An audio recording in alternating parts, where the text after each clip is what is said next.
नमस्कार. थोरांची ओळख या सदरामध्ये आज आपण एका अशा महान व्यक्तिमत्वाची ओळख करून घेणार आहोत, जे महान व्यक्तिमत्व आंतरराष्ट्रीय कीर्तीचं भौतिकशास्त्रज्ञ होतच होतं, पण त्याच्या बरोबरीनेच भौतिकशास्त्रामध्ये त्याच्या नावानी एक संज्ञा सुद्धा पुढे जाऊन प्रसिद्ध झाली, जी आजही अतिशय उच्च कोटीची आणि मोलाची कामगिरी समजली जाते. हा भौतिकशास्त्रज्ञ जन्मानी भारतीय होता आणि अतिशय असामान्य अशा बुद्धिमत्तेचा होता.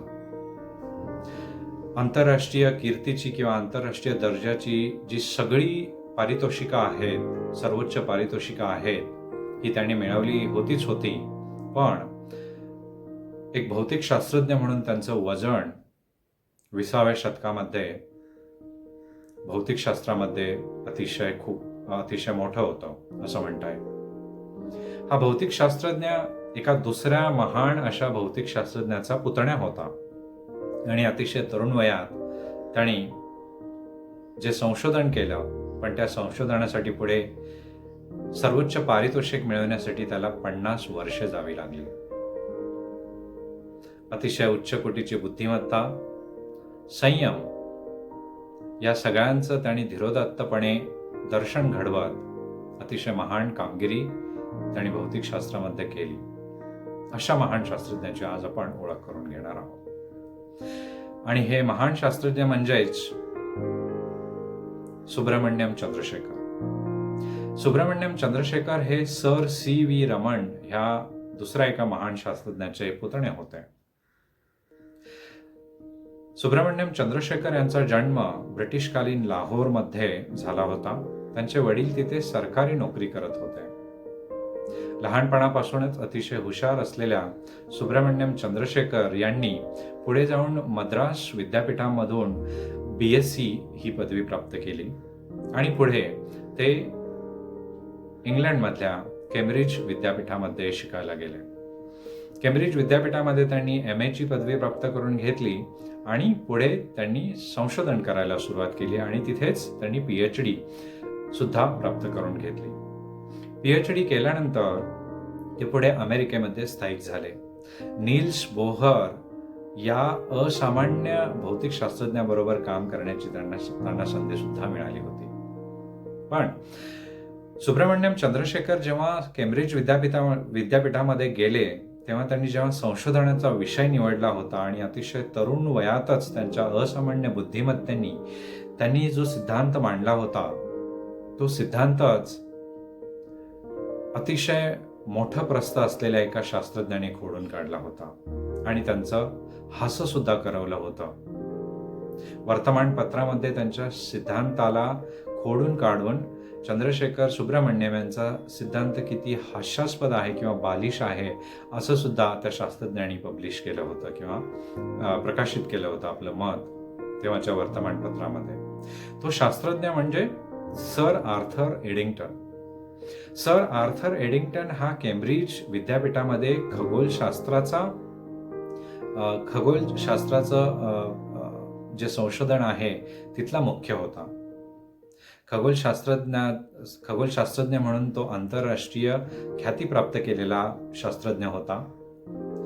आईन्स्टाईन किंवा अल्बर्ट आईन्स्टाईन, जो मागच्या शतकातला अतिशय असामान्य बुद्धिमत्ता असलेला शास्त्रज्ञ, ज्याचं नाव आपल्या सगळ्यांना माहीत आहे, त्या अल्बर्ट आईन्स्टाईनच्या सापेक्षतावादाला प्रसिद्धी देण्याचं काम जर कोणी केलं होतं तर ते म्हणजे सर आर्थर एडिंग्टन. आईन्स्टाईनचं नाव घराघरामध्ये पोहोचण्याचं आणि आईन्स्टाईन हा असामान्य बुद्धिमत्तेचा शास्त्रज्ञ होता असं सगळ्यांना सांगण्याचं आणि त्याला प्रसिद्धी देण्याचं काम जर कोणी केलं होतं ते म्हणजे सर आर्थर एडिंग्टन ह्या खगोलशास्त्रज्ञांनी. आणि या खगोलशास्त्रज्ञांनीच सर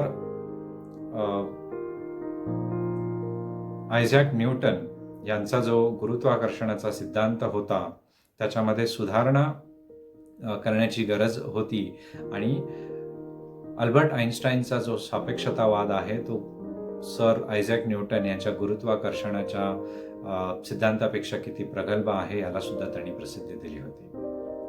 या सर आर्थर एडिंग्टननीच ह्या तरुण अशा शास्त्रज्ञाला म्हणजे सुब्रमण्यम चंद्रशेखर याला जणू काही चपराकत लावली होती त्यांच्या तरुण वयामध्ये.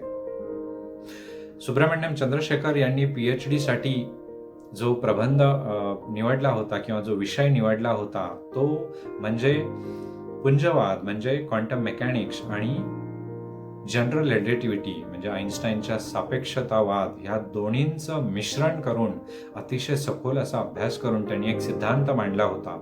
तो सिद्धांत श्वेतपटूंवर किंवा ड्वार्फ स्टार्सवर अवलंबून होता. त्यांचं असं मत त्यांनी मांडलं होतं की आपल्या सूर्यापेक्षा जे छोटे तारे आहेत त्यांचं अस्तित्व जे आहे ते अस्तित्व कुठेपर्यंत टिकतं आणि भविष्यामध्ये त्यांचं काय होतं याचं स्पष्टीकरण देणारा तो सिद्धांत होता.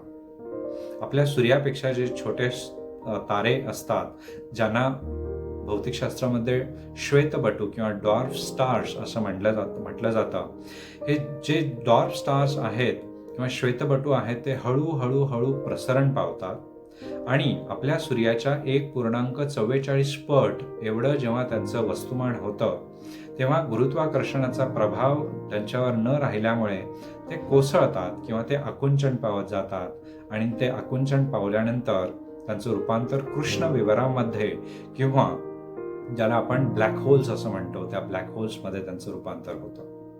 असा तो सिद्धांत होता. हा सिद्धांत तेव्हा त्यांनी अतिशय तरुण वयामध्ये म्हणजे 1935 साली केम्ब्रिज विद्यापीठामध्ये मांडला होता. पण त्या सिद्धांताला सर आर्थर एडिंग्टननी मूर्खपणाचा ठरवला होता किंवा बालिश असा ठरवला होता किंवा खुळचटपणा असा ठरवला होता. त्याच्यामुळे त्यांनी तो विषय आपल्या प्रबंधाचा विषय म्हणून बाजूला ठेवला. त्यांनी दुसरा विषय निवडून मग आपली PhD पूर्ण केली. पुढे जाऊन ते अमेरिकेमध्ये स्थायिक झाले. सुरुवातीला म्हटल्याप्रमाणे नील्स बोहर या अतिशय असामान्य अशा शास्त्रज्ञाबरोबर त्यांना काम करण्याचा संधी मिळाली. पण त्यांनी न थकता न हारता आपल्या संयमाची परीक्षा देत त्यांनी पुढची 51 वर्ष आपल्या सिद्धांतावर काम चालू ठेवलं.